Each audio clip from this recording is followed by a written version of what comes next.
తపాస్పల్లి రిజర్వాయర్లోకి నీటిని వదిలి ఆయకట్టు రైతుల ఇబ్బందులు తొలగించాలని స్థానిక రైతులు కోరుతున్నారు. సిద్దిపేట జిల్లా కొమరవెల్లి మండలం తపాస్పల్లి రిజర్వాయర్ వద్దనున్న లెఫ్ట్ కెనాల్ను రైతులు సందర్శించి మీడియాతో మాట్లాడారు. గత బీఆర్ఎస్ ప్రభుత్వ హయాంలో మండు టెండర్లో కూడా ప్రతి ఎకరాకు నీరందిందన్నారు. ఈ సంవత్సరం నీరందక పంటలు ఎండిపోయే పరిస్థితి నెలకొందని ఆవేదన వ్యక్తం చేశారు.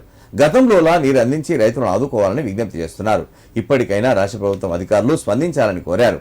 ఈ విషయమై ఇరిగేషన్ డి ఆంజనేయులను ఫోన్లో వివరణ కోరగా గండి రామారం నుండి బొమ్మకూరు రిజర్వాయర్కు నీళ్లు లిఫ్ట్ అవుతున్నాయని, మరొక 2 రోజుల్లో తపాస్పల్లి రిజర్వాయర్లోకి నీరు పంపింగ్ అవుతుందని తెలిపారు. రైతులు ఎవరూ ఆందోళన చెందవద్దని తెలిపారు.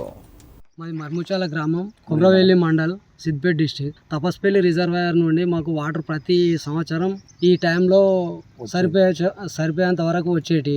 ఈ గత ప్రభుత్వం వచ్చిన తర్వాత అప్పుడు ఎలక్షన్ల ముందు వాటర్ బాగా వదిలేసారు, డ్యామ్లో వాటర్ లేకుండా చేసారు. మొన్న 3 days బ్యాక్ ఒక 3 days పంపులు నడిచినన్ని రోజులు ఒక లైట్ వచ్చి ఒక 5 కిలోమీటర్ల కూడా వాటర్ రాలేదు. మళ్ళీ పంపింగ్ ఆఫ్ చేసారు. ఆడ బొమ్మకూరు కాడ కూడా వాటర్ ఉన్నాయి. వాటర్ లేవని చెప్తున్నారు. ఏఈ గారికి ఫోన్ చేస్తే ఏఈ గారు కూడా వచ్చారు. రోజు రేపే ఆన్ అయితే రేపు సాయంత్రం వరకు వస్తాయి, రేపు సాయంత్రం వరకు వస్తాయని చెప్తారు. మేము ఒక 15 రోజుల నుండి తిరుగుతూ ఉన్నాం. రైతులందరం పొలాలు ఎండిపోతున్నాయి. ఒక 25 కిలోమీటర్లు పోవాలి ఇది కాలువ. అలాంటిది ఒక 5 కిలోమీటర్లు కూడా రావట్లేదు.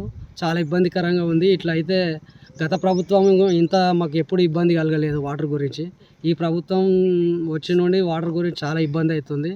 ఇది తొందరగా రాష్ట్ర ప్రభుత్వం స్పందించి వాటర్ వదిలి తపస్పల్లి రిజర్వాయర్కు వాటర్ వదిలి రైతుల్ని ఆదుకోవాలని డిమాండ్ చేస్తున్నాం. అది మరముచ్చాల విలేజ్, కుమరెల్లి మండల్, జిల్లా సిద్దిపేట. అయినపూరు తపస్పల్లి రిజర్వాయర్ ద్వారా మాకు ప్రతి సంవత్సరము మాకు ఈ 10 సంవత్సరాలు నీళ్ళు వచ్చేది. అయితే యథావిధిగా ఈసారి కూడా వస్తాయని ప్రతి రైతు అనేది ఆధారపడి వ్యవసాయం కొనసాగించి పంటలు నాటడం జరిగింది. ఈ సంవత్సరము ఇప్పుడు 2 రోజులు అవుతుంది, వాటరు లేవు, స్టోరేజ్ లేవు. అయినా పంపులు నడుస్తాయని చెప్పి 3 రోజులు పంపులు వదిలేసి కాలువలు లావడితే ఎక్కడ సరిపోకుండా 5 కిలోమీటర్కే పరిమితం అయిపోతున్నాయి నీళ్ళు. ఇవి ఈ కాలువ ద్వారా 25 కిలోమీటర్లు వెళ్ళాలి నీళ్ళు. అట్లాంటి 5 కిలోమీటర్ వరకు అయిపోయి మాకు పక్కకున్న రైతులకు చాలా ఇబ్బంది అవుతుంది. మా వరిచేలు చాలా ఎండిపోతున్నాయి. కాబట్టి ఈ ప్రభుత్వం వెంటనే స్పందించి పంపింగ్ స్టార్ట్ చేసి రైతుల్ని ఆదుకోవాలని కోరుచున్నాము.